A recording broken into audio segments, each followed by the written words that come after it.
Hello दोस्तों, स्वागत है आपका जीएसटी बेसिक कोर्स में। और आज हम देखने वाले हैं मॉड्यूल 3। आज की इस वीडियो में हम जीएसटी कितने टाइप के होते हैं ये देखने वाले हैं। तो चलिए दोस्तों, आज का वीडियो शुरू करते हैं। दोस्तों, यहाँ पे आपको सबसे पहले तो देखते हैं कि जीएसटी के कितने टाइप होते हैं। तो दोस्तों, जीएसटी आपके दो टाइप के होते हैं। तो पहला जो है वो है कॉम्पोजिशन स्कीम। तो दोस्तों, कॉम्पोजिशन स्कीम के जीएसटी को में भी दो पार्ट होते हैं। फर्स्ट पार्ट है composition scheme for trading company. जैसा कि मैंने आपको बताया था, दो तरह की कंपनी होती है, एक मैन्युफैक्चरिंग और एक ट्रेडिंग।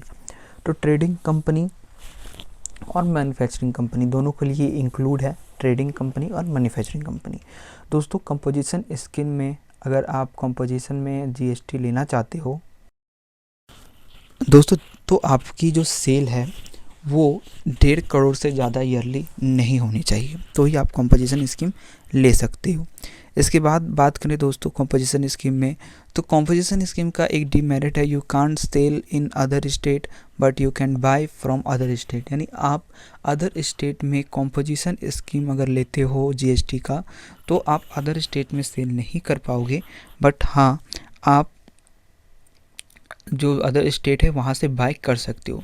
पर दोस्तों, जब हम ऑनलाइन सेलिंग करते हैं तो हमें जो हमारे जो ऑर्डर्स होते हैं वो दूसरे स्टेट से आते हैं, तो हमें जो जीएसटी लेना है वो कॉम्पोजिशन ही लेना होता है। आगे मैं इसमें और डिटेल में बात करूँगा। इसके बाद बात करें आईटीसी की, तो आपको आईटीसी नहीं मिलता है। अब आईटीसी क्या होता है ये आगे आने वाले वीडियोज़ में हम देखेंगे। आईटीसी में अगर बता दूं, जब आप कोई भी परचेज करते हो तो उस समय आप जो टैक्स पे करते हो, और जब आप सेल करते हो उस समय जो टैक्स कस्टमर से कलेक्ट करते हो, तो आपको जो भी आपने सेल करते समय टैक्स दिया है पर जो भी सेलर है उसे, तो वो जो जीएसटी है वो माइनस हो जाता है। आगे मैं आप डिटेल में सीखेंगे, यहाँ मैंने आपको रफली थोड़ा बता दिया।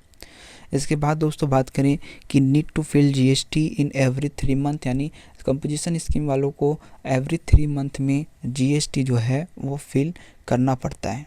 इसके बाद टैक्स जो होता है फ्रेंड्स, यहाँ पर कंपोजिशन स्कीम वाले पर फिक्स होता है कि उन्हें अपनी सेल का 1% जो है वो जीएसटी देना होगा। उनके लिए कोई भी कैटेगरी के प्रोडक्ट पे डिपेंड नहीं करता है, वो सिर्फ 1% अपने सेल का देते हैं। अब यहाँ पर अगर आप कंपोजिशन स्कीम लेते हो तो आप अपने कस्टमर से टैक्स को जो है वो कलेक्ट नहीं कर सकते हो। तो ये कंपोजिशन स्कीम के कुछ डीमेरिट है। तो अगर आप ई कॉमर्स में आओगे तो आपको कंपोजिशन स्कीम बिल्कुल भी नहीं चलने वाला है। इसके बाद composition scheme for service provider के लिए बात कर लें तो सेम सारा कुछ प्रोसेस रहता है, बट इनका सेल 5 लाख से ज़्यादा अगर जा रहा है तो वो कंपोजिशन स्कीम फिर नहीं ले सकते, 5 लाख से कम होना चाहिए।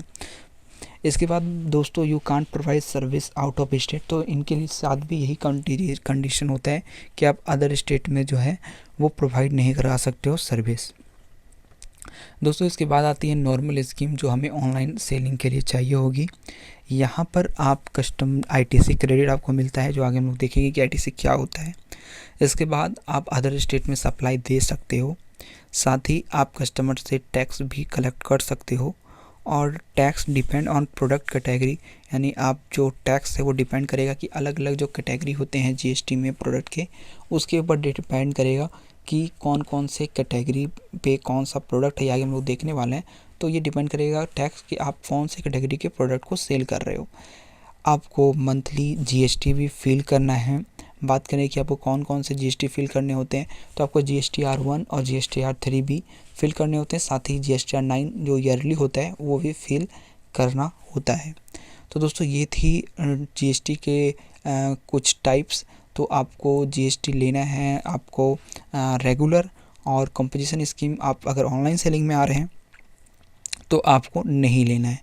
तो यहाँ पर चलिए हम अपने नेक्स्ट पार्ट में आ जाते हैं। तो which GST is required for e commerce, अगर सेलिंग की मैं बात करूँ तो आपको चाहिए है, भारत में अगर आप ऑनलाइन बिजनेस करना चाहते हैं तो ये ज़रूरी हो जाता है कि आपके पास जीएसटी नंबर हो। ऑनलाइन सेलिंग करने के लिए भी आपको जीएसटी नंबर की ज़रूरत होती है, ताकि आप टैक्स जो होता है दोस्तों उसका भुगतान कर पाएँ। बिना जीएसटी नंबर के आप ऑफलाइन मार्केट में तो आसानी से खरीद एवं बिक्री कर सकते हैं, लेकिन ऑनलाइन मार्केट में आप अगर सेल करना चाहते हैं, खास करके अमेज़ॉन, फ्लिपकार्ट जैसे मार्केट प्लेस में, तो आपको जीएसटी नंबर की ज़रूरत होती है। अब जीएसटी नंबर दो तरह के होते हैं, जैसे मैंने आपको बताया दोस्तों। एक होता है कॉम्पोजिशन स्कीम, जिसमें आप अदर स्टेट्स वगैरह में सप्लाई नहीं दे सकते हो, तो ऑनलाइन सेलिंग में कॉम्पोजिशन स्कीम वाले जीएसटी नंबर नहीं लगेगा, इसलिए आपको नॉर्मल स्कीम के जो होते हैं उसमें जीएसटी अप्लाई करना होगा। आगे हम लोग जीएसटी अप्लाई करके भी देखने वाले हैं कि जीएसटी कैसे अप्लाई होता है। तो ये थी जीएसटी के टाइप कौन से होते हैं और कौन सा जीएसटी आपको ई कॉमर्स बिजनेस में ज़रूरत पड़ने वाला है ऑनलाइन सेलिंग के लिए। तो आज के इस वीडियो में हमने ये देखा।